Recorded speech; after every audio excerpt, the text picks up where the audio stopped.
देखो ये हूँ वाश बेसिन डायमीटर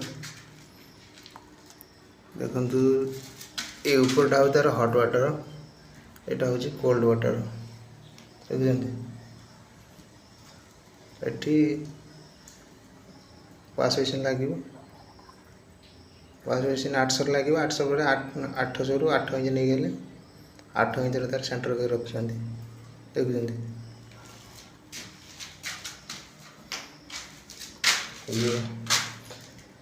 एटा मुझे तुमको बतईदेनी सेपटे उल्टा लगे बुलेदेने भी हम हट वाटर तल पटू नहीं था बुलेदेने ये हैंडलटा एपटू पलि आस कितु ये जगह स्पेस ना ये से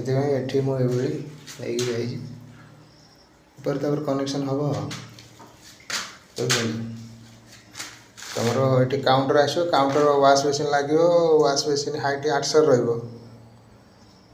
ये 800 रु 8 इंच नहीं जो है तार रहा पॉइंट तार पिलर ये आसो जहाँ लगे तुम देखिले तो